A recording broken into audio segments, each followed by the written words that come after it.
Thank you, everybody. Who we have with us tonight is Mark Cohen, who's going to present, and we have Annette Henry as well, two members of the Sustainability Commission. They're going to just give you a quick overview of what they've been working on for the last year and some of the future goals that they have. So here we go, Mark. Good evening. Thank you for having us. Let's see if we can get this to work.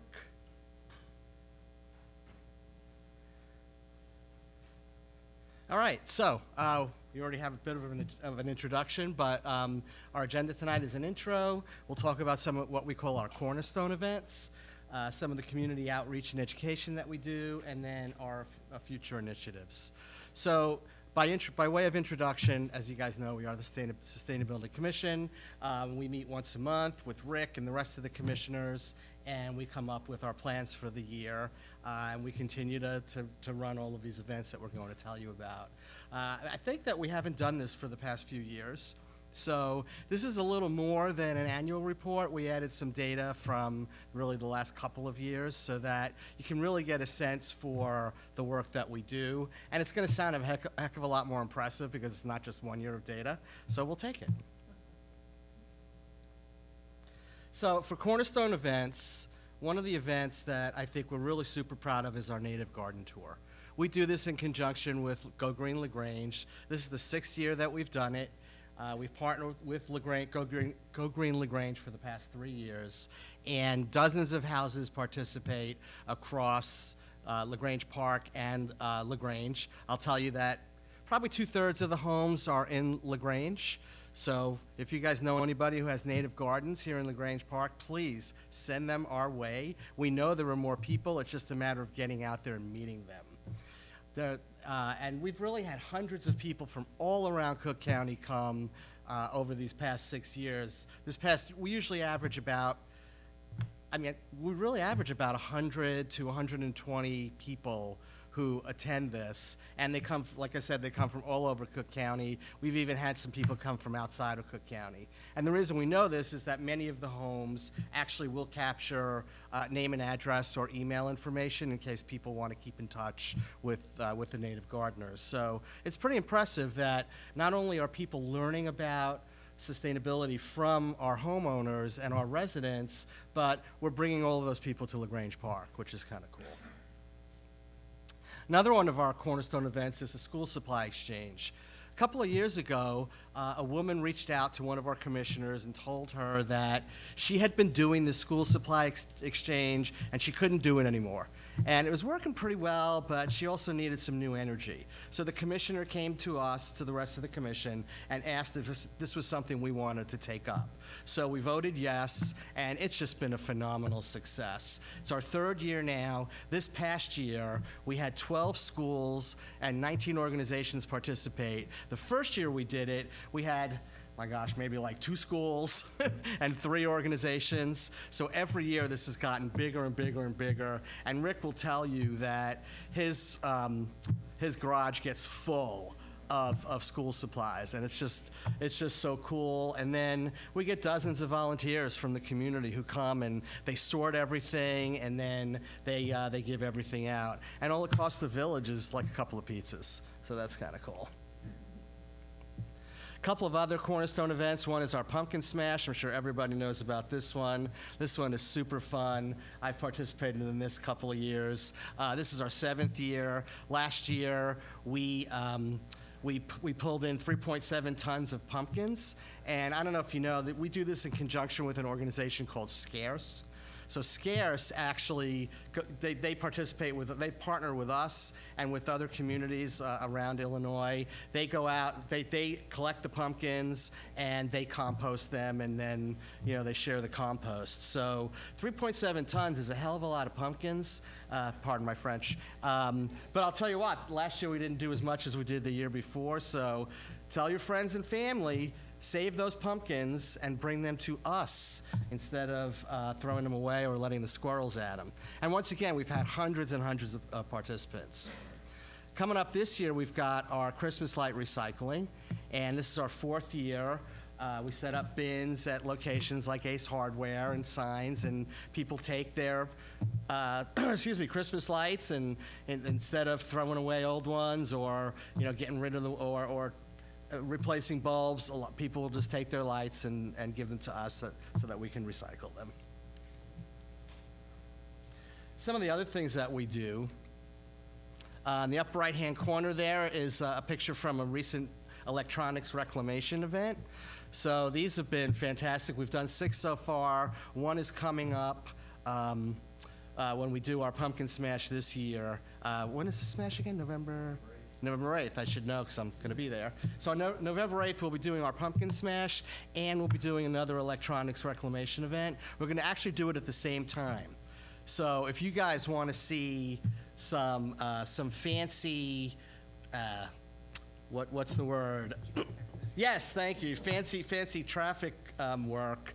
Rick is going to be setting it up so that the police chief's listening to this one. So we're going to do reclamation. We're going to do electronics at the school, and then we're going to have the pumpkin smash at the maintenance facility. So we'll set that up so that we can have smooth traffic flow and people can recycle all of their pumpkins and their electronics. We also need volunteers, so if anybody knows of anyone who would like to help volunteer, carrying electronics, or for the pumpkin smash, helping people carry their pumpkins and maybe smash them if they don't want to smash them, we're open for that. One of the other things that we've done for a couple of years are those volcano mulch door hangers. That's the little picture on the left-hand side of the photos. And what that is that for all the, I'm sure you guys have seen that a lot of residents will go to the trees in the parkway, and they actually put these huge, literally like volcano stacks of mulch. And that's actually really bad for the trees. It could damage the trees, damage the roots in the trees. And, obviously in our town, we've got so many incredibly old, beautiful trees that we want to save them. And so we tried to educate the public that they should stop doing it. So rather than kind of going door to door or sending people a letter or something, we had the idea, I think Rick actually had the idea of creating these door hangers that the commission handed out, and we've done that a couple of times over the past few years. And then we've also done a number of clothing swaps. So what a great way to get people together and for people to recycle their clothes, or upcycle their clothes, which has just become such a huge thing lately. I'm sure that you all know someone who has been to one of these events, and it's just a really big help to the community. So some of the additional outreach that we do, this is actually a picture from an event that we recently did at we did at Go Green Expo. You can see our little sign there that we created in the lower right-hand corner. But some of the things that we've done in addition to that is that a couple of years ago we did a video contest for residents where the winner and her kid talked about all the sustainable things that they do at their home, which is kind of fun. We may think about doing that again.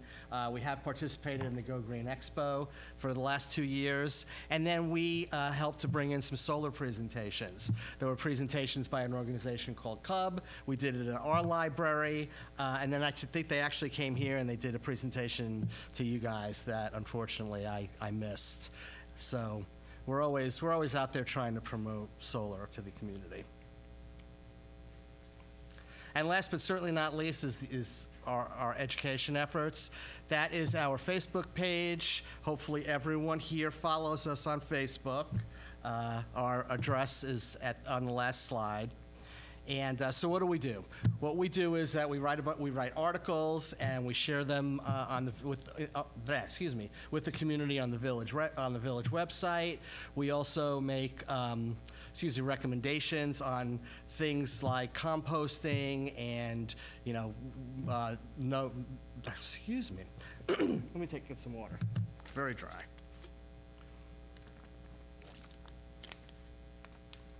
Make recommendations on, observing No Mow May and other initiatives like that. We also share our articles and recommendations in the village publications and emails. And we do have our Facebook page, which I actually manage for the commission. We currently have 792 followers. If I can read that number from here, I should know, but I don't.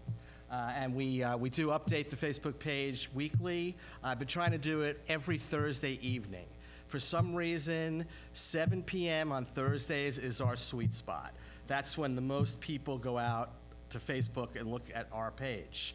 And so and just so you know, for those of you who may not be social media savvy, the more of us who go to the page and like or share or comment, the more our message gets out to all the people who we're connected to. And so you would think that, of course, the bulk of the people who follow us are the Grange Park residents, but there's residents from all around Cook County and even all around Illinois, and even have a couple from Florida. They must be snowbirds or something, who follow our page. So when you can think about it, go out to the page, especially 7 p.m. on Thursdays, and like and share our content, please. So what else do we have going on? Oops, I just clicked twice. I shouldn't have. First of all, really exciting. We're working with well, Rick came to us and he told us that the LT AV Club had gone to Julia and said, hey, we've got resources. We want to help you guys create videos. So we actually, you guys remember David Mrazarek. David is actually an award-winning documentarian. You may or may not know that in his previous life. So we brought David back in to help us out, and we're going to be working with LT, and we're going to create a video about the commission and what we do and what we've done and how we affect the community. So we're pretty excited about that, and we know they're working with you guys to help Rick create some educational videos. So they're a pleasure to work with, and we're really excited to be working with them. We're thinking about having a shredding event. So more to come on that. And then we are going to come back to you at some point in time to talk about community solar so that we can try to get more participation from residents in the village around that. So that is all that I have. That is our Facebook page. Any questions? Thank you. Great overview of what your organization does. I tell you, we are so proud in this village to have the efforts and the results of what you produce in the sustainability and with Director Ratty in this area. Any questions or any comments from the rest of the board, Trustee Council? Thank you, Mark, for your presentation. It's very nice. So the Go Green Expo, I attended it. It was fantastic. Yeah, I really enjoyed. There were a lot of things that I learned and brought home. So are you having that event again in 2026? And I think so. So we are just participants. We don't actually sponsor it. Excuse me, I think Go Green LaGrange does. But as you saw, we work very closely with Go Green LaGrange. So they'll have more information probably on Go Green LaGrange, Rick, on their website?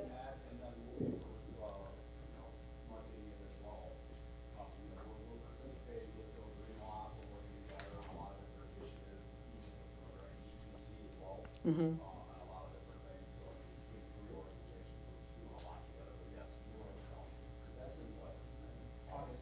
Yes. It was, yeah, I thought it was in August.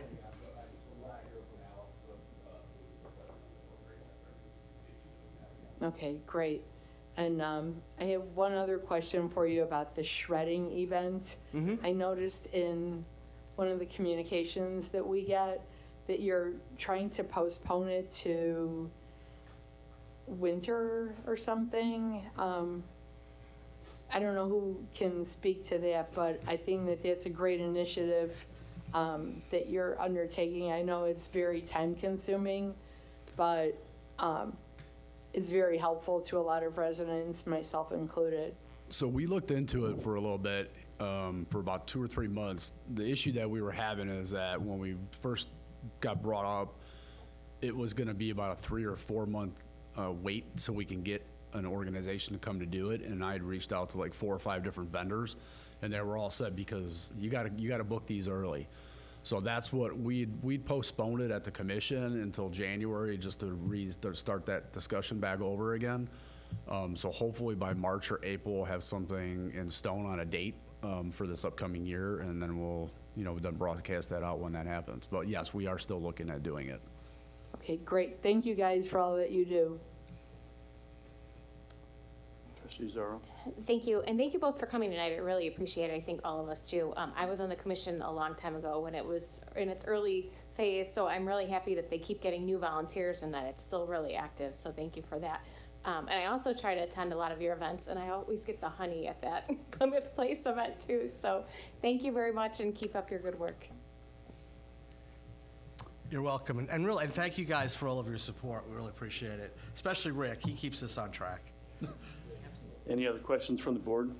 Question I had there been any discussion or thoughts behind, I'll say, non-perishable foods as a sustainability type of item, especially in this era of growing need for feeding people? And is there any discussions along those lines? I don't think we No, Not at we this haven't point. really. We've talked Yeah. about composting quite Yeah. a bit lately, Yeah. but not. Kind of the end result, so to speak. Yeah, But I yeah. mean, I know there's a lot of food baskets, things of that nature. I just didn't know that there might be a connection that might be something that the Sustainability Commission would think about in the future. But thanks again for all you do and the representation for this village. We are so proud of you. Thank you for all your efforts. Thank you. Yeah, I just want to thank the commissioners, all of them, not even the ones that aren't here today. They're just an amazing group. Again, they keep me on track. And again, some of the wonderful things, and one of the biggest things that my takeaway so far has been the school supply take back, which has just been what you see coming out of just a few of those schools. If every school was able to do that in the Cook County area or even Northeast Illinois, it's amazing on how many supplies can go to people in need. So kudos to you guys.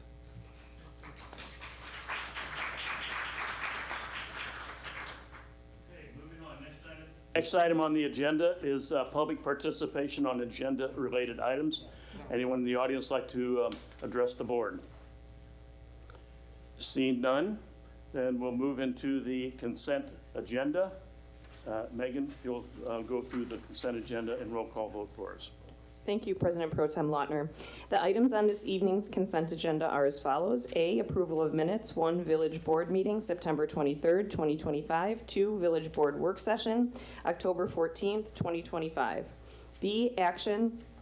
Accounts payable and payroll summary, motion 1, to authorize the president and chairperson of the finance committee to sign the register for bills and authorize the treasurer and village clerk to sign checks and payment of operating bills and salaries as itemized in the check registers, and motion 2, to authorize the village treasurer and village clerk to sign checks in the payment of payroll and other bills that become due between this date and the next village board meeting, with subsequent approval of the payroll register and voucher register by the Board of Trustees at its next meeting. Thank you, Megan. Do I have a motion? So moved. Second. Have a second and a motion. All those in favor? Aye. Roll call vote on this. Yep. Trustee Zora? Yes. Trustee Council? Yes. Trustee Sheehan? Yes. Trustee Caputo? Yes. Trustee Diafico is absent. And President Pro Tem Lautner? Yes. The motion passes unanimously. Thank you. Thank you, Megan. Next item on the agenda is the village manager's report. Thank you, Mr. President Pro Tem. I have a few things I'd like to report on this evening, none of which are included in the agenda for this evening. First of all, I'd like to extend my sincere thanks to the police and fire departments for their outstanding work on the recent Burger Bash and open house events. Both were very successful and very well attended and highlighted the department's strong community engagement. So kudos to you guys. I wanted to make sure that I included that. Also wanted to thank the Public Works Department as well as a number of volunteers for their work on the holiday decor program, where we helped make the community in the commercial areas a little bit more festive for Halloween and the fall season. Thirdly, I'd like to report on the 31st Street Corridor Transportation Plan. On October 15th, the village hosted its first public open house for the 31st Street Corridor Transportation Plan. I'd like to thank everyone who came out to learn more about the project, ask questions, and share their ideas. If you couldn't attend, there's still time to contribute. Just go to the village's home page on our website and you can contribute there. Also, WGN Radio, Your Hometown feature is featuring our community, LaGrange Park. We are being featured this month in that series, providing an excellent opportunity to highlight our village's community spirit and local character to a much more regional audience. Throughout October, WGN Radio 720 has aired promotional segments featuring LaGrange Park. If you haven't heard these segments, please listen up. They sound fantastic. The feature also included a digital homepage takeover on Monday, just yesterday on the 27th. And all of this will culminate into a full day of interviews focused on LaGrange Park on Thursday, October 30th. In addition, Your Hometown LaGrange Park, a video tour hosted by John Hansen and featuring an interview with Village President Jim DeCipio will premiere on Wednesday, October 29th. And lastly, I just want to make mention that we have a second neighborhood dialogue regarding the plans for 1024 Newberry. That will take place this Thursday on October 30th at 6 p.m.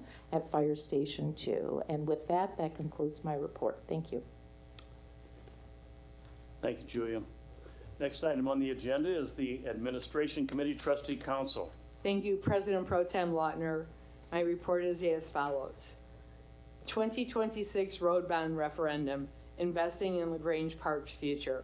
The Village of LaGrange Park has launched a dedicated webpage with details about the 2026 Road Bond Referendum, which will appear on the March 17, 2026 general primary election ballot. The referendum seeks voter approval to issue $10 million in bonds to continue funding the village's road improvement program over the next decade without increasing the village portion of property taxes. The new bonds would replace the 2016 road and fire equipment bonds, ensuring ongoing investment in street resurfacing, drainage improvements, and other critical infrastructure.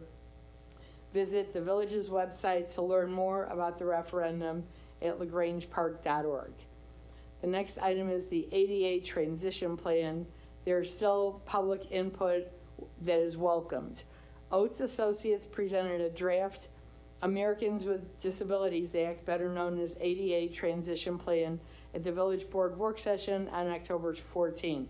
This important plan aims to improve accessibility across the village, including sidewalks, crosswalks, and curb ramps. Residents are encouraged to visit the village's website to view the draft ADA Transition Plan and share their comments. Please reach out to Travis Helmkamp, the project manager, at area code 618-345-2200 or travis.helmkamp, HELMKAMP, at oatesassociates.com for any reasonable accommodations, including hard copies of the plan if desired. Public comment period will close on November 21. Vehicle sticker and dog license renewals. New vehicle stickers and dog licenses are now available for purchase, and the deadline for renewal is Friday, October 31st, Halloween. Residents are encouraged to renew their stickers and licenses with online. Please visit the village's website for more information and call the village hall with any questions. Halloween trick-or-treating hours, are from 3 p.m. to 8 p.m. on Friday, October 31st for the Village of LaGrange Park, Village of LaGrange, Village of Western Springs, and City of Countryside. Enjoy the holiday and remember to use caution while driving throughout the village during trick-or-treating hours. Smashing Pumpkin Event. The LaGrange Park Sustainability Commission's annual Smashing Pumpkin event will take place on Saturday, November 8 from 9 a.m. to 12 p.m. Retire your jack-o'-lantern and other live pumpkin decor in an environmentally friendly way by dropping them off at Public Works Facility, 937 Barnesdale Road. Pumpkins will then be transported to a local farm for composting. And the last item on my agenda tonight is don't forget to fall back. Central Standard Time officially begins at 2:00 a.m. on Sunday, November 2nd. Remember to change your smoke detector batteries when you move your clocks back 1 hour. Thank you. That concludes my report. Thank you, Trustee Council. Next item is the Building and Zoning Committee. Trustee Zara. Thank you, President Pro Tem. I'd like to report the building department activities for September 2025. 80 building permits were issued in September 2025 compared to 79 issued in September 2024. Year to date, the building department has issued 599 permits, which is slightly more than the 557 permits issued last year. Estimated construction costs for last month were just over $2.2 million, which is more than the $1.5 million that was realized in September 2024. Permit fees collected last month equaled $50,965, which is more than the $28,540 of permit fees collected in September 2024. 224 building inspections were conducted past month compared to 184 in September 2024. 2 inspections failed, while the remaining were approved. Year to date, the department has conducted 1,285 building inspections, which is slightly less than the 1,334 building inspections completed last year.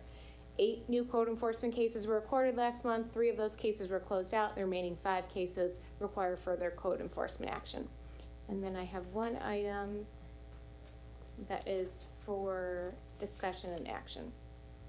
Concordia Wireless is the applicant and authorized agent of T-Mobile Central LLC is seeking to install a diesel power generator to be used as a backup power supply at its wireless facility site located at the Village of the Grange Park Public Works Facility at 937 Barnesdale Road. The subject property is owned by the Village of the Grange Park and T-Mobile Central LLC, the successor in interest to VoiceStream GSM Operating Company LLC, operates its facility under a lease agreement executed in 2004. The applicant is requesting a variation to allow a generator to be located in the front yard in order to provide backup power to an existing wireless communications facility. The installation of backup power is consistent with guidance from the Federal Communications Commission, which encourages the placement of emergency generators at wireless communication sites to ensure continued service during power outages and emergency situations. There is currently no generator at the leased premises. The proposed generator will be used for backup power of 4G LTE and 5G antenna and related equipment. To accommodate the installation, the lease area will be expanded by 150 square feet towards Barnesdale. The generator will be placed adjacent to the existing base station equipment. The Planning and Zoning Commission held a hearing regarding the application for a variation on September 16, 2025. The applicant attended the public hearing and provided testimony. The minutes from the public hearing, the court reporter transcript, and the findings of fact are attached.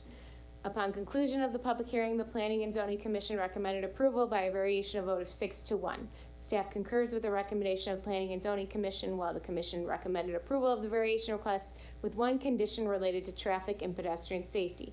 Staff has 2 additional conditions in the attached ordinance regarding generator testing, maintenance, compliance reporting to support long-term operational reliability and environmental compliance. I would like to make a motion to approve an ordinance granting a front yard variation for 937 Barnesdale Road, Concordia Wireless, case number 25-0017. Second. Thank you. I had one question for staff. I did attend this meeting, and Commissioner Campo had mentioned something about some emissions research that she had done on the generator. I just wanted to see if we followed up with any of that. Yes, one of the commissioners commented during the public hearing that a Tier 3 generator could not be located within 100 feet of a school, and also commented about a Tier 4 generator versus a Tier 3. Staff was not aware of any regulation regarding a buffer distance from schools. And in following up with the village's consultant, Stu Chapman, after the public hearing, confirmed that there is no requirement of a buffer from a school, and so there's not a concern related to the distance to the school across the street. The village's consultant indicated in reviewing the source material and resources provided by the commissioner, they were referring to a standard in California. There is no such standard in Illinois, and our consultant was not aware of any municipalities in Illinois that have adopted that standard and did not recommend that we do so. Thank you. And my only other question was regarding testing. That just happens once a week? Yes, the applicant indicated in the public hearing that they would be testing once a week for 10 minutes, and that they are able to program that testing to take place at a date and time approved by the village. Okay, that was all. And then in my comments, I really didn't have any. I was just concerned with the emissions that was brought up, so I'm in favor of this. Thank you. Thank you, Trustee Zora. Trustee Caputo, any comments to add? No, I'm in favor of this. I think it's done the right way, and you spelled out what the details are, so I think it's okay on my behalf. Okay. Trustee Council? Thank you, President Pro Tem Lautner. My main concern was the 4G LTE and the 5G antennas and any harm that might be brought to the students at the school, since they are young and, obviously in a growing phase of their lives. And if you are certain that there aren't any requirements regarding these potential emissions and any kind of rules that might need to be applied, I guess, Maggie, I'm asking you that you're absolutely certain that there are no rules on the books in Illinois that dictate any measures that need to be put in place by this company. And then my other concern is, in the event of an emergency and this generator does have to be utilized, that generator would probably be utilized when nobody is occupying these structures. So if you can address that, thank you. Absolutely. The proposed generator, it complies with all applicable EPA emissions standards, and that's something that the village's consultant reviews as part of these submittals. And so we have a report outlining such. So there is not a concern about the emissions.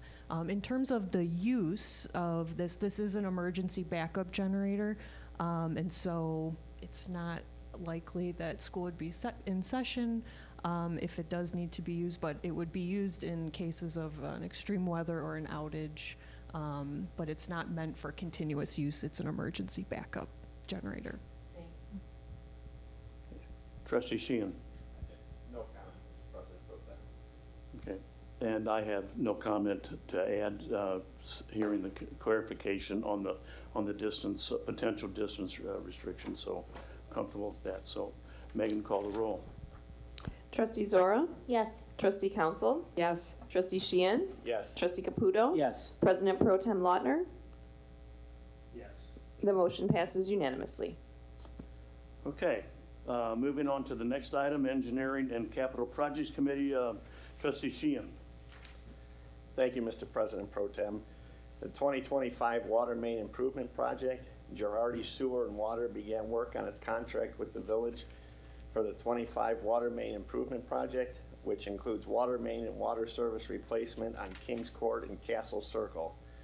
Work completed to date includes installing a water main on Castle Circle and approximately 35% of the water main on Kings Court. The water main installation on Kings Court, as well as the majority of the water service replacements, should be completed by the end of this week. Based on current project progress, the project will be completed by the contract completion date of December 12, 2025. 25-26 sewer maintenance programs. Suburban General began construction on the sewer repair project and completed approximately 50% of the repairs on the project by the end of the month. Based on their schedule, I think as of last week, they should be completed. Restorations should be done by the end of this week. Vision Sewer of Illinois will begin work on the sewer cleaning and televising program in October and anticipates completion by mid-November. Horror Construction is set to start the sewer lining project at the end of this month. The focus will be on lining the existing combined sewer located on Homestead between Oak and Jackson. It is expected that the lining will be completed by the end of November. 25-26 roadway maintenance program. The bid openings were held for the sidewalk replacement program, the pavement patching program, and the crack filling project on September 25th, with favorable pricing submitted all across these three programs. Central Area Sewer Separation Project, the village approved an agreement with HUD for a grant of $850,000 that was awarded towards this project. Progress is being made in obtaining easements from the Community Park District and the owner of 825 East 26th Street for existing and proposed utility work on their properties. We anticipate having these easements in place by November. Once secured, these documents will enable the MWRGC and the village to finalize the partnership agreement, which will fund the MWRD commitment to the project. That's all I have on this one. Okay, thank you, Trustee Sheehan.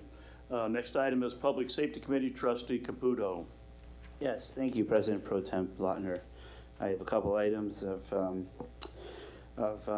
voting on, as well as a couple monthly reports. We're going to start first with the monthly report of the Police Department. 1 second here. This is the summary of activities for September 2025. In addition to the attached statistics, the following items are being reported to apprise the village president and board of trustees on current police department operations through the month of September 2025. Total number of crimes this year is approximately 28% lower than last year, with 150 reported this year compared to 200 last year. Traffic enforcement is 2,971 total tickets issued through September of 2025. This includes state and education citations. Citations. Overall police activity for the month of September of this year is reported at 1,051 total incidents. Of those 1,051 total incidents, 21 were assisted to the fire department, 219 were self-initiated building or park checks, 175,000 were traffic stops, and 63 were closed home checks. Department members attended 135 hours of training, along with the completion of required monthly online training at Lexipol daily training bulletins. This total does not include field training hours and police academy hours. Probationary officer Christopher Moda started the Cook County Sheriff's Police Academy, and the police department participated in several September 11th ceremonies within Grange Park and neighboring communities. Staff also assisted Forest Road School and Ogden School with back-to-school events.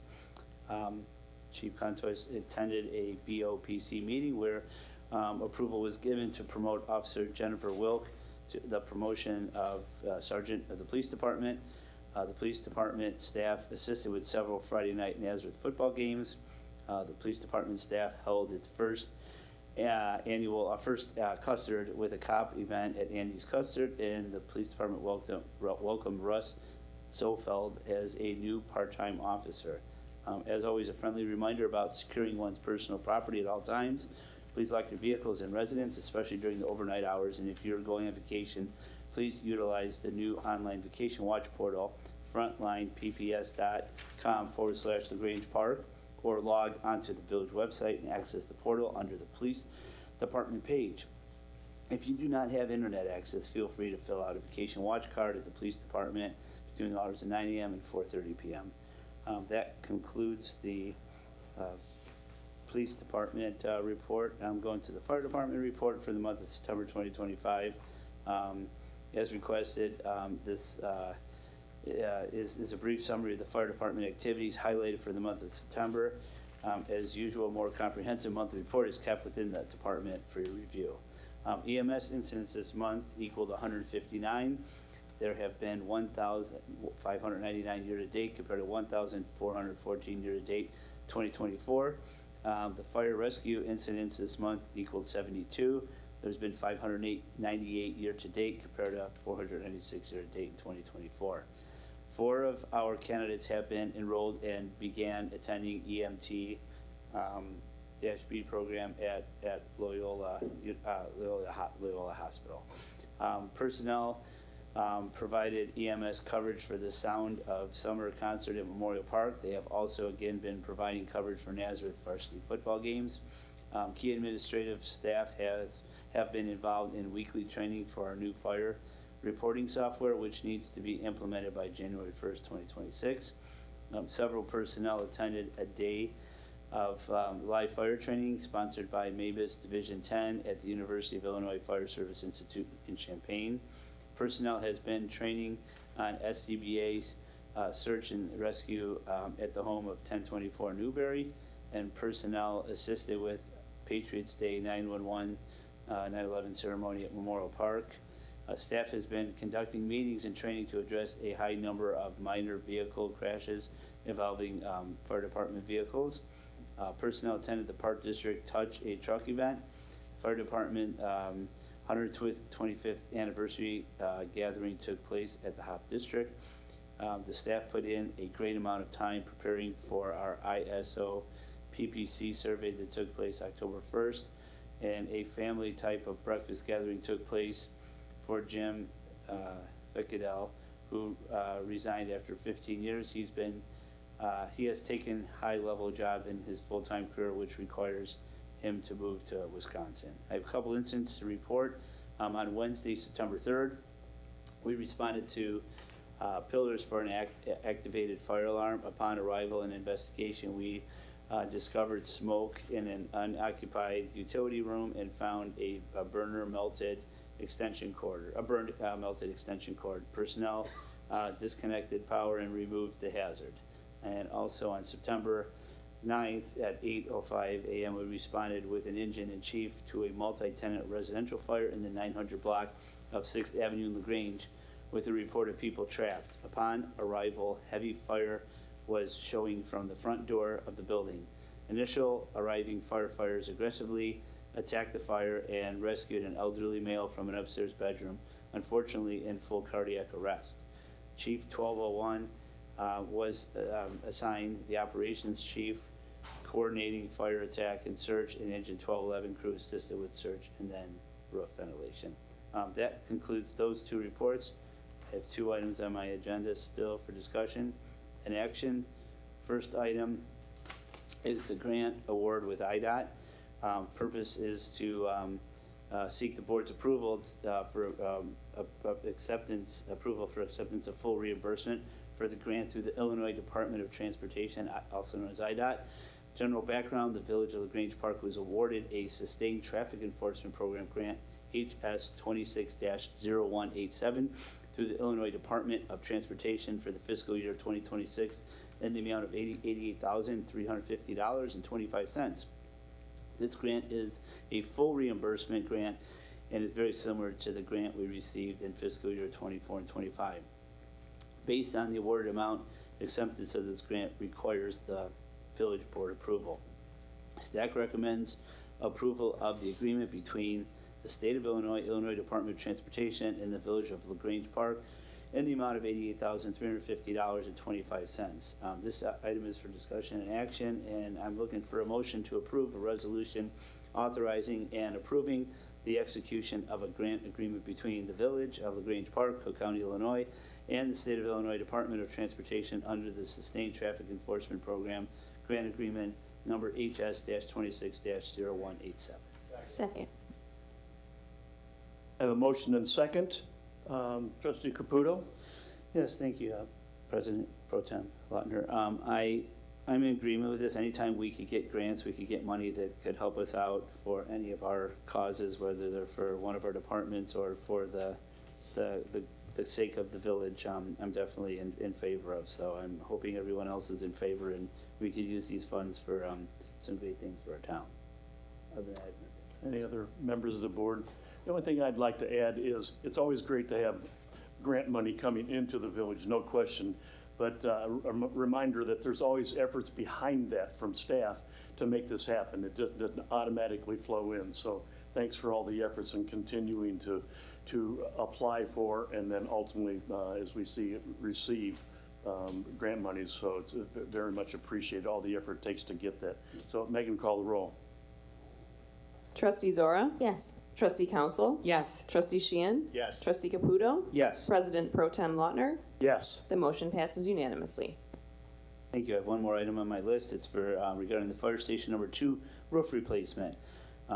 We are seeking approval of for a proposal submitted by FH Passion SN Nielsen Associates LLC for the replacement of the fire station number 2 roof.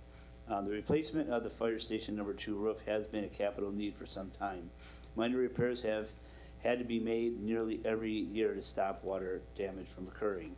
The Village of Grange Park has been awarded a 2024 grant for $75,000 from the State of Illinois Department of Commerce and Economic Opportunity to help fund the replacement of the fire station number 2 roof. Those funds are now ready to be released. We have budgeted the remaining funds in our capital projects fund for the past 2 years so that we can move forward with this roof replacement. Over the past few years, the village has made various improvements to the village hall complex utilizing FH Passion and SN Nielsen, FS Passion, SN Nielsen and Associates LLC. The fire station number 2 heating system was replaced 2 years ago, also using the same contractor. They have consistently demonstrated high quality workmanship and professionalism with these previous projects. FH Passion SN Nielsen Associates LLC participates in the Job Order Contracting Program, also known as JOC.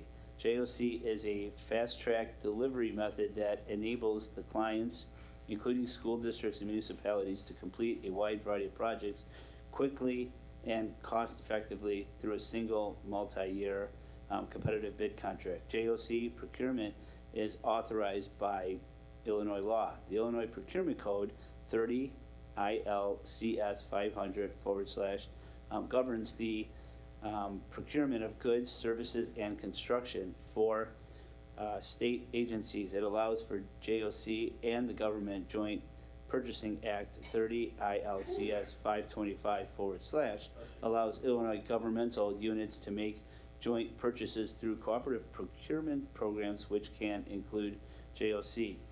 Staff recommends approval of the proposal scope of the work and entering into a vendor contract with FH Passion SN Nielsen and Associates LLC, given their proven performance on similar prior projects and the necessary improvements identified. All expenses will be funded from the DCEO grant and capital projects funds.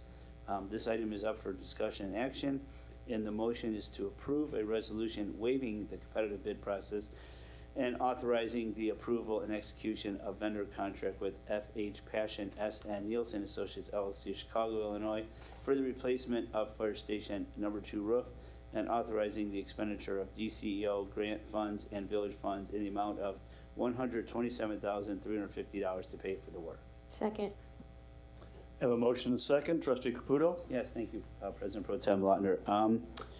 Yes, definitely, and since I've been on the board, we've done many projects with FH Passion, both in the village, the police department, other areas, and we've always been happy with them, both with their quality of work and their pricing.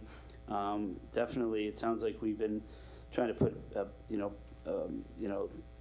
lipstick on a pig for years and try to preserve this roof as long as we can, and I commend and thank our fire chief and the rest of the administrative staff for having these funds available for us to use, both through the grant as well as the capital funds, and saving money for it. So if this is a necessary item, and we have a good reputation with this, and known also from Attorney Drusik that we don't have to go out and do outside bids. I'm definitely in favor and think we need to move forward with this process in this company. Yeah, that is correct, Trustee. By awarding a contract to Passion, who's part of the Joint Order Contracting Program, the state recognizes that as a competitive procurement process. So waiving the bid process, awarding the contract to Passion, having them participate in that state competitive procurement process is appropriate for you to consider tonight. Great, well, I'm in favor of this, and anyone has any other comments? No? Any other trustees comment or questions? Okay, Megan called, well, including myself, hearing the competitive bid process to be waived. I always like to hear those words in public representation, so I would also support it. Megan, call the roll. Yep. Trustee Zara? Yes. Council? Yes. Trustee Sheehan? Yes. Trustee Caputo? Yes. President Pro Tem Lautner? Yes. The motion passes unanimously. Thank you, that concludes my agenda, President Pro Tem Lautner. Thank you, Trustee Caputo. Next item on the agenda is Public Works Committee. Trustee Sheehan. Thank you, Mr. President Pro Tem. I accidentally, inadvertently, left 2 items off on the engineering and capital project, so if it's okay, I'll just read those real quick. No problem. Thank you. Again, I apologize. The 2026 Village Hall Green Parking Lot Project, the village has entered into an agreement with the MWRD, Metropolitan Water Reclamation District of Greater Chicago, to partially fund the replacement of the parking lot located on the northwest corner of the site with a permeable parking lot. This project is part of the village's ongoing efforts to reduce runoff into its combined sewer system. Final plans for the project are due by December 31st, 2025. The project is expected to be put out to bid in 2026, with construction scheduled to begin in May of 2026. That 2026 Park Road roadway improvements. Final plans are being prepared for the roadway improvements on the 300 and 400 blocks of Park Road that are scheduled for 2026. The work will be coordinated with District 102's proposed improvements to Park Junior High planned for 2026. Thank you, Trustee Sheehan, for those important updates. Okay. Thank you, Mr. President Pro Tem. Next, we'll go DPW monthly report for September. Public Works repaired 3 water main breaks and replaced 1 leaking lead service line. Hydrant flushing was completed for the year throughout the village. The brush collection program continued the first full week in September. DPW continued to use a brush tracking program with GIS to allow residents to see our current location and completed streets. Staff completed tree removals throughout the village along with minor trimming. Employees had OSHA training on bloodborne pathogens. DPW and Hancock Engineering held an open house for Castle Circle and Kings Court water main projects at Robin Hood Park. Staff participated in the Community Park District's Touch a Truck event. Public Works helped plan and coordinate the fall decor program with businesses and public locations. Final asphalt patching was completed throughout the village from previous excavations. Pothole repairs were made in various locations, and parkway restorations began from prior excavations. GIS work has continued collecting data on village-owned assets, along with continued training throughout the village. Water meters were read in all sections. 15 monthly bacterial water samples were taken. Various water and sewer work orders were completed, along with resident tree concerns and general construction inquiries. Routine maintenance of the department's fleet and equipment was completed, as well as with police and fire vehicles.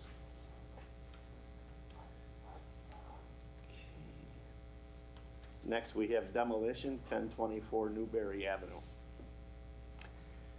Staff proposes that the village board approve an agreement with Alliance Demolition and Excavation Services for the demolition of the structures and foundation located at 1024 Newberry Avenue property, and for the removal and disposal of the related demolition debris and material and site restoration. A few weeks back, the village opened public bids for the demolition of 1024 Newberry. At that time, the village engineer was not satisfied with the reference checks with the low bidder. Based on these results, the village board rejected all bids at its meeting on October 14th. Once the bids were rejected, Alliance, the second lowest bidder, was contacted to see if they would be interested in moving forward with this project.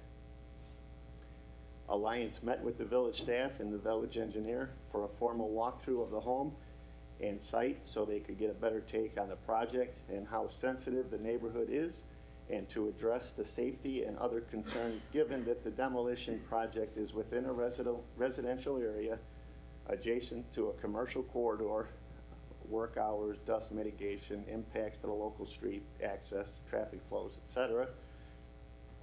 Alliance provided a demolition, debris removal, backfill, and restoration quote in the amount of $36,970. The fiscal year 25-26 budget includes funds in the 31st Street Barnesdale Business District for the demolition of this property.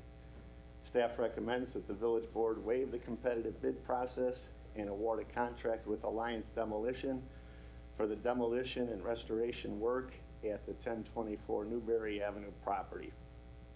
Therefore, make a motion to approve an ordinance waiving the local competitive bid process in favor of authorizing the approval and execution of a vendor contract for goods, supplies, and services with Alliance Demolition and Excavation Services, Inc. of Chicago, Illinois, for demolition work at 1024 Newberry Avenue property, and authorizing the expenditure of 31st Street Barnesdale Business District funds in an amount of $36,970 to pay for this work.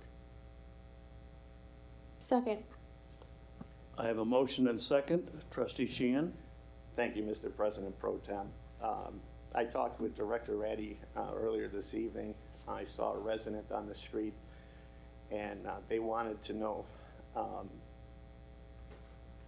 how long the project was going to take, and since the village is the property owner that's going through with the demolition, what type of attention is going to be paid to recycling of the demolition materials.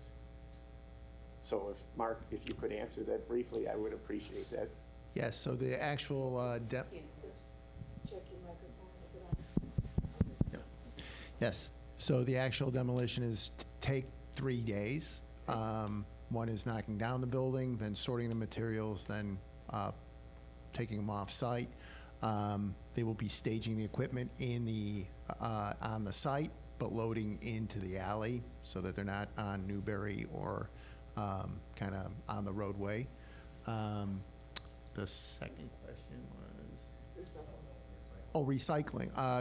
Cook County has a requirement for waste diversion and recycling on the project. A minimum amount is 5% by weight that has to be done. The contractor on site was planning on recycling all the brick. The structure is primarily brick of the main house, and then some of the other materials, the concrete that's on site. So he'll be well above that, but he's required to submit that as part of his demolition permit to Cook County. Okay, I appreciate the information from both of you. And then with the staging in the alley, Chief Magus, you don't foresee an issue with Station 2? No, for emergencies, we go out the front, and I actually met on site with the demolition contractor when he was looking at the project. And most of his work will take place from the backyard. He's going to try and get the excavator when he can use the backyard and the property itself.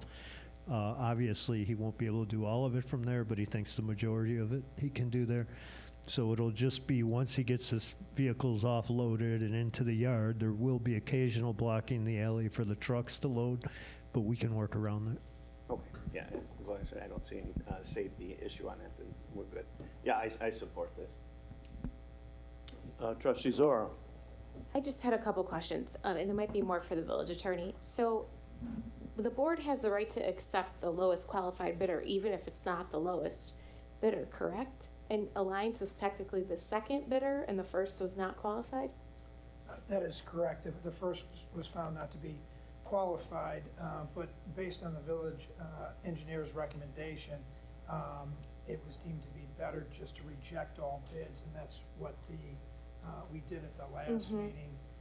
And what it did is it gave the village and village staff a chance to sort of reset, look at the project again, and as the resolution indicates, with the village engineer's experience dealing with demolition projects in residential areas, especially, adjacent to commercial corridors. The goal there was to really identify a little different a refined scope of work to kind of address some of this, this particular project. And so that's how we got to where we are today. Rejection all bids, last meeting was correct for the right reasons. And then you have the ability as a board to decide to waive the bidding process and select essentially what is a competitive proposal. We've asked a demolition contractor to give us a competitive price based on kind of a refined scope of work to deal with certain sensitive conditions for this particular project. Okay, thank you, and I support this. Trustee Caputo. Yes, President Pro Tem Lautner. I think the questions that were demonstrated, okay, just like you said, as long as we're following all the guidelines we need to. Obviously, we want to make this as least cumbersome for both residents and traffic coming through through the neighborhood and everything. So it sounds like everybody did the due diligence between fire, engineering, and other departments to make sure that the proper steps are taken to make sure this is going to be a good, smooth process, and again, not disrupt anybody in the area. So if all those bases have been covered, I'm okay with the procedure at this point. Trustee Council. Thank you, President Pro Tem Lautner. This goes to council. My question is, since Alliance was approached by the village staff, and village staff was told, by Alliance that they would undertake this bidding process again, I'd like to know if there were any other inquiries with the other companies that had originally bid on this project, and even though they were overbid, were they contacted for another bidding turnover? And also, since the village board approved Alliance in the bid that they submitted, shouldn't it be the village board to give direction for additional offers of other companies to bid? And also, are we allowed to not offer any other companies to bid on this project? Yeah, ultimately, the board can decide to go with the staff's recommendation, the village's engineers' work here tonight, bringing forward what essentially was the second lowest proposal the last time around.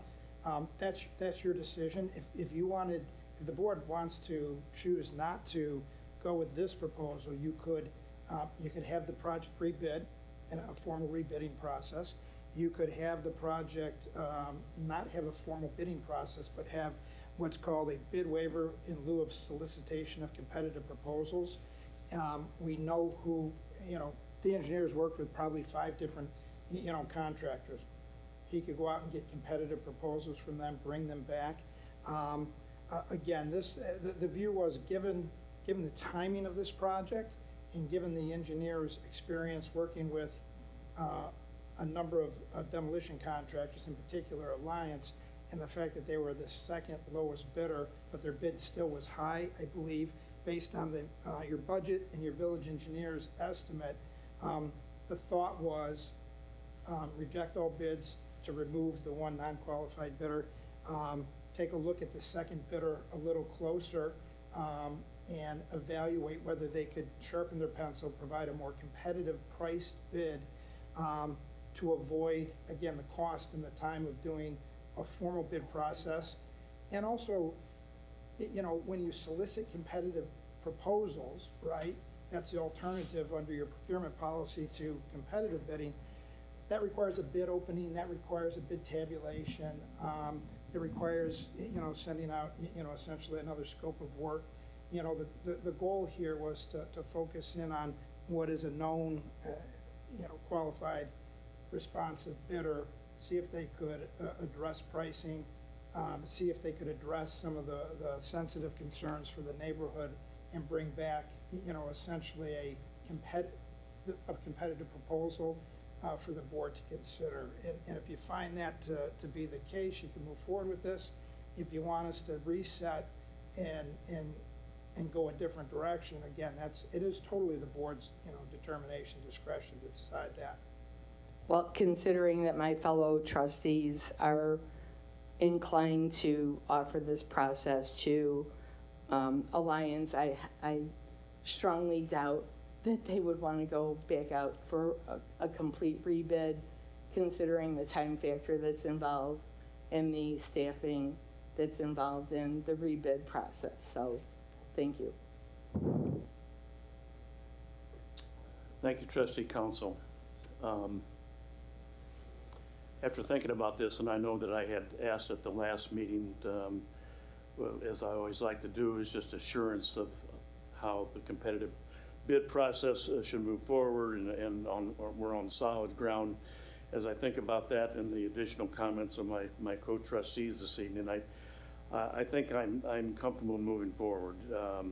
Staff recommendation, we are on legal solid ground, and as a matter of fact, providing Allied the opportunity to look closer at the scope of the project, actually leading to a pretty significant reduction in their initial bid that brought it somewhere in the vicinity of $7,000 or $8,000 of savings. I'm inclined to support moving forward with Allied myself. Any additional comments or questions from the board? Megan, call the roll. Trustee Zora? Yes. Trustee Council? No. Trustee Sheehan? Yes. Trustee Caputo? Yes. President Pro Tem Lautner? Yes. So the motion passes by a vote of 4-1. Thank you. Okay. Next, we have additional expenses. This memo seeks board approval for an additional expenditure in the amount of $6,227 to cover necessary vehicle upfitting costs that were inadvertently omitted from the initial budget request associated with the previously approved purchase. General background: on June 19th, 2024, the village board authorized the purchase of a new Peterbilt snowplow truck with equipment with a not to exceed amount of $319,971. This amount was intended to cover the acquisition and upfitting of the vehicle. Several items were not included in the original quote, including a laser beam system for the wing plow to ensure our drivers know where the leading edge of the wing plow is during operation, and the painting of the plow blade to match our existing equipment, which totals an additional amount of $4,227. Also not included was the price to strip the vehicle for an approximate cost of $1,000 and having an existing two-way radio installed for about $1,000, which will be completed with different vendors. These adjustments will bring the total cost to $326,198. In speaking with Finance Director Noller, funds are available within the current fiscal year's budget to meet this expenditure without it impacting other planned expenditures. The funds will comprise 60% capital, 30% water, 10% sewer. Staff recommends the board approve the proposed additional expenditure of $6,227 to fully fund the upfitting cost associated with the previous approved purchase. Therefore, I look for a motion to approve an additional expenditure in the amount of $6,227 to cover the vehicle upfitting cost associated with the previously approved purchase, increasing the total not to exceed amount from $319,971 to $326,198 as originally authorized by the village board on June 19th, 2024. Second. I have a motion second. Trustee Sheehan? Thank you, Mr. President. With a large amount of almost $320,000, these were not done intentionally. I'm sure of that. We want to make sure, just reading this, when the drivers are out in the middle of the snowstorm, you want to make sure you know where that blade's at. and the, for safety reasons, obvious reasons. And the other, were just overlooked. And I support this, and I can't wait to get the truck in, active in the fleet. Okay, trustee Council? Total support, President Pro Tem. Trustee Caputo? Yes, I agree with both of the trustees that have voiced their opinion.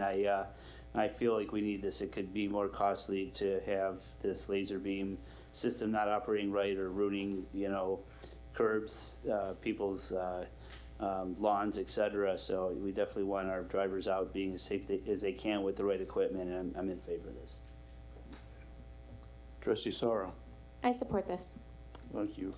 And I also support this. I will say, of course, I know we don't like to miss things. These are extremely detailed expenditures. So there's no question about it. And the bulk of the amount is a critical item. The lasers are just absolutely critical safety of everyone involved. So I know that we like to minimize these, and we do. But certainly they have to be done, and we'll move forward and support it. So Megan, call the roll. Trustee Zara? Yes. Yes. Trustee Sheehan? Yes. Trustee Caputo? Yes. President Pro Tem Lautner? Yes. The motion passes unanimously. And that concludes Public Works for tonight, Mr. President Pro Tem Lautner. Thank you, Trustee Sheehan. Moving into the Finance, Trustee Caputo, I think, is That's correct, President Pro Tem. handled this Lautner. evening. Thank you. I have two items on the list. The first one's going to be the monthly report, and then I have another item for discussion and action. For the financial update for September 2025, Village's general fund financial performance through September of 2025 is the village has completed 5 months or 42% of the fiscal year 2026, which began May 1st and concludes April 30th, 2026. The detailed revenue and expense report and comparison charts are also attached for your review. Fiscal year-to-date general fund revenue of $3,235,231 is at 26.5% of the annual budget and $1,848,269 or 36.4% lower than last year. The decrease is primarily due to the delay with the Cook County issuing the property tax bills. Property tax receipts are $1,970,426 or 99.2% lower than last year. Cook County has not yet issued the second installment property tax bills, which would typically be sent out July 1st and due on August 1st. Other local taxes are $7,036 or 2.1% greater than last year. Intergovernmental receipts are up $35,252 or 2% from last year. Sales tax and income tax continue to trend higher, while use tax and personal property replacement tax are lower than last year. The state use tax decline was anticipated due to sales tax legislation, which moved taxes on some out-of-state and online purchases from the use tax to the state and local sales taxes. However, the decline is significantly more than expected. Licenses and registration fees are $8,359 or 7.1% greater than last year due to more vehicle sticker sales this September compared to last year. Permit receipts are $12,958 or 7.5% more than the prior year due to an increase in alteration permits along with repair permits. Charges for services are $138,727 or 35.4% higher than last year's due to the timing of the annual water tower lease payment and an increase in ambulance service fees. Fine revenue is $116 or 0.2% greater than last year. Miscellaneous revenue is $80,291 or 32.7% less than last year, due primarily to lower interest revenue. Interest rates have declined over the past year following rate cuts by the Federal Reserve, and the total general fund expenditure of $4,114,620 are at 33.8% of the annual budget and $261,574 or 6% lower than last year. All departments are within the budget expectations. The police department is lower than last year due to the delay in property tax receipts, and the village's police pension contributions occur as property taxes are received. That concludes that report. One item on the list is the 2025 property tax levy estimate. Purposes to approve an estimate of the 2025 village tax levy as required by the Truth in Taxation Law. The background is the Truth in Taxation Law requires that the village board estimate the amount of property taxes to be levied at least 20 days prior to the adoption of the annual tax levy. The village's proposed 2025 tax levy ordinance will be reviewed at the November 11th work session and then included on the agenda for board approval at the November 25th meeting.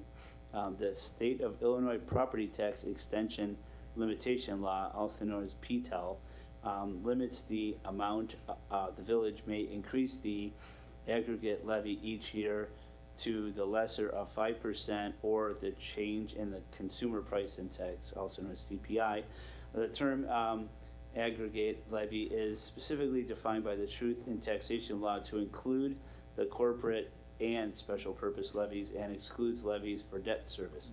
For the 2025 levy, the PTEL CPI changes 2.9%, and it is therefore the limiting factor. The PTEL authorizes the village to collect additional taxes on new property value. Over the past 10 years, the value of new property has ranged from 0% to 0.35% of the village's total equalized assessed value, also EAV. We will not know the actual amount of new value until well after the village's tax levy ordinance is due to the county. As such, an estimated increase of 1% has been incorporated into the levy estimate calculation to ensure all potential new value is included. The county will then reduce the village's actual extension to the amount allowed under the PTEL. Cook County has not yet finalized the 2024 property tax bills. Therefore, the 2024 levy extension is based on preliminary reports. If the final reports are available prior to the village board considering the levy ordinance in November, the levy amounts may be updated without further action. Regardless of the amount included in the village's levy ordinance, Cook County will reduce the 2025 levy to comply with PTEL. The proposed estimated aggregate levy for 2025 is $4,648,220, which is 4% above the estimated 2024 extension of $4,471,416. The estimated aggregate levy is less than a 5% increase. Therefore, a public hearing is not required by the Truth in Taxation Law. It is important to note that for most residents, the actual increase in the village's property tax due to the aggregate levy should be approximately the PTEL CPI amount of 2.9%. The 4% total increase includes the 1% new value estimate. The village's 2025 proposed tax levy will also include a debt service amount for the 2016 road and fire bonds approved by the referendum. For the 2025 levy, the debt service levy is $1,249,500 compared to $1,246,000 for 2024. The village board abated $120,000 of the 2024 debt service levy because there were additional funds available due to interest and the county's loss factor. A similar abatement will be presented to the village board consideration in January 2026 based on the projected balance of the debt service fund. The staff recommends the village board approve the proposed levy estimate at tonight's meeting, and the motion is to approve a resolution determining the estimated property tax levy for the year 2025 for the village of Grange Park. Trustee Caputo?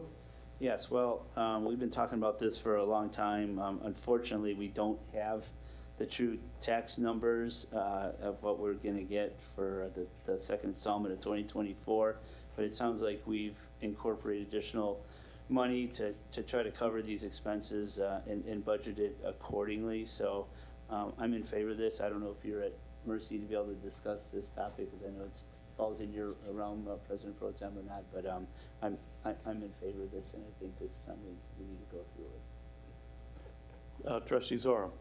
I don't think we really have a choice, so I'm in favor of this. Okay. Trustee Sheehan?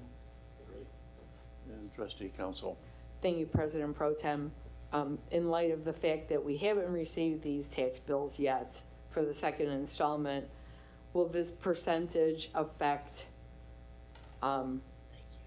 if we don't get the tax bills by the end of this calendar year, will this percentage affect going forward in 2026? And because we cannot increase the levy once it's passed, correct?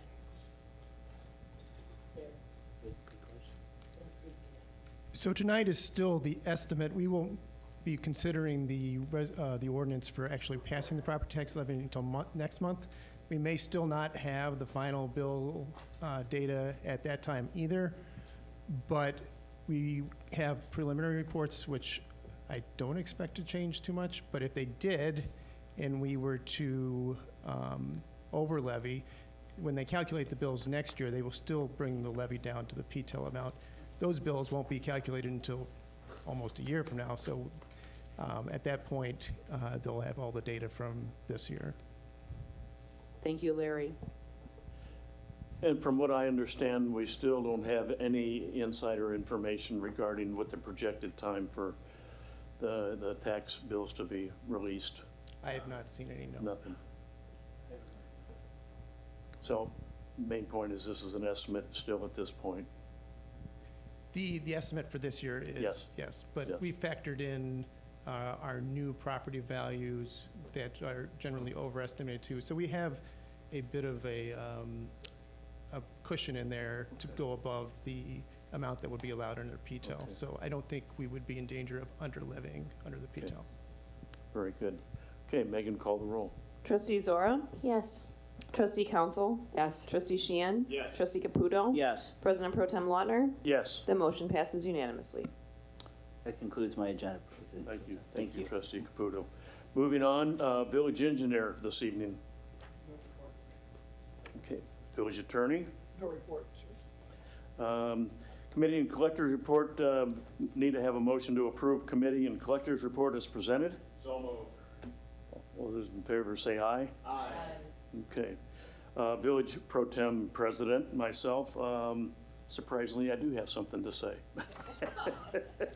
And I actually failed to read into the record in section 13B regarding the reason of 1024 from Trustee DeFerrio, and I will read it at this point.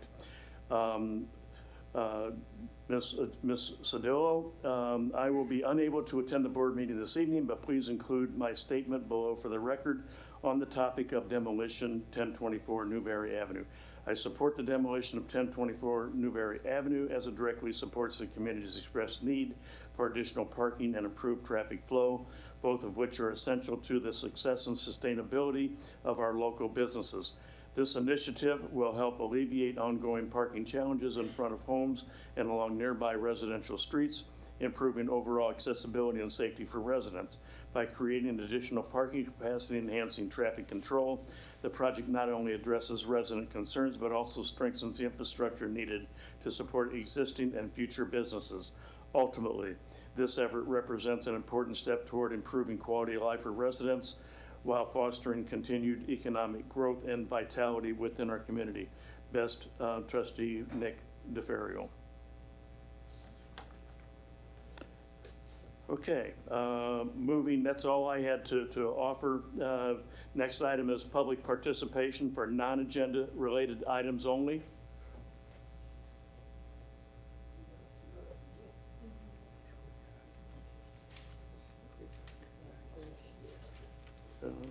What did I miss? Oh.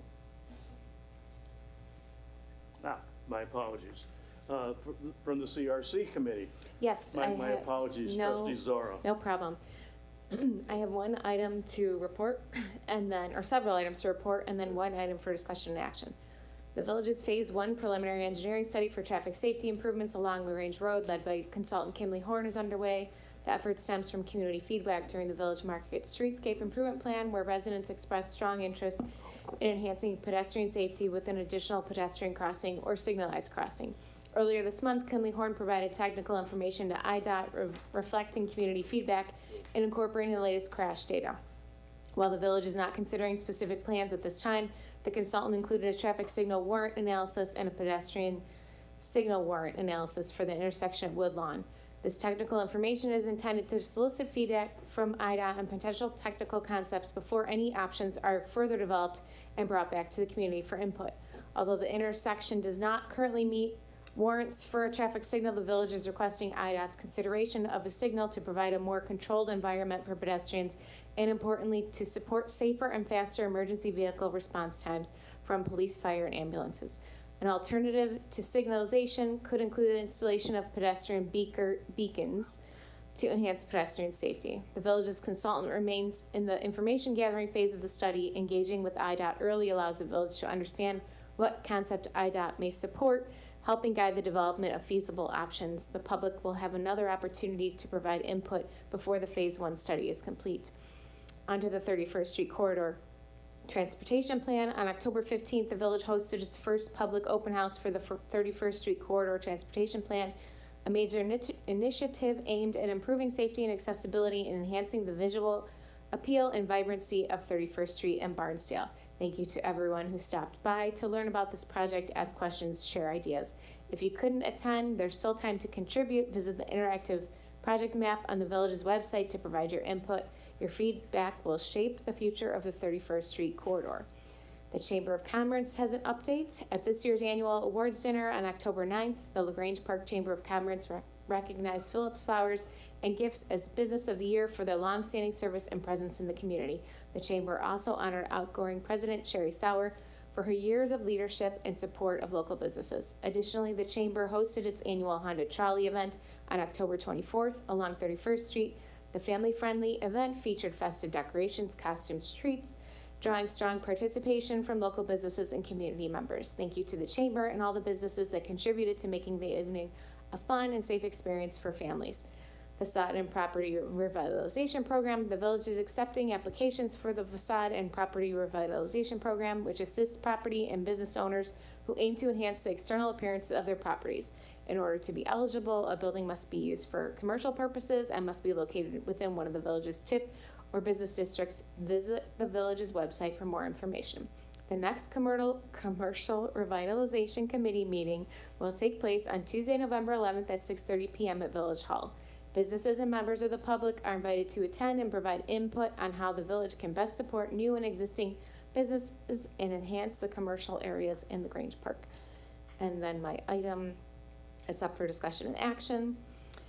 The Paint and Post project includes the removal of existing pavement markings, installation of new thermoplastic markings, flexible delineators, and improvements to the sidewalk ramps to meet ADA standards. The project focuses on safety enhancements along Sherwood Road between Homestead and Oak, as well as curb extensions, treatments at Homestead Road, Sherwood Road, Woodlawn Avenue, and Sherwood Road. The project was advertised for bid with submissions publicly opened on August 14th. There were 2 bids that were received. Both bids exceeded the anticipated cost in the project budget of $20,000.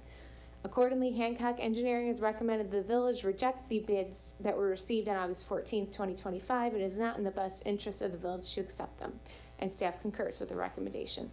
I'd like to make a motion to approve the rejection of all bids received on August 14th, 2025, which were opened and read publicly for the 2025 Paint and Post project. Second. I have a motion and a second. Trustee Zara? Thank you. I'm going to follow the guidance of village staff about this rejection, but I wanted to ask, was it just rejected because of the cost exceeded the engineer's estimate, or, is this something, I'm assuming this is a little too complicated for Public Works to do? We're not thinking about doing this in-house. Are we as another option? I guess, what is the plan for the future after these are rejected? First of all, yes, the main reason for the rejection is because of the higher bids that came in, of course. We feel that with some of our other pricings that we've gotten with bids, that this was definitely a lot higher than it should be, but it was a smaller project. You know, when you have a small project and you're trying to bid out something like that, you know, you just don't have the quantities there to, you know, get a reduction in the overall cost.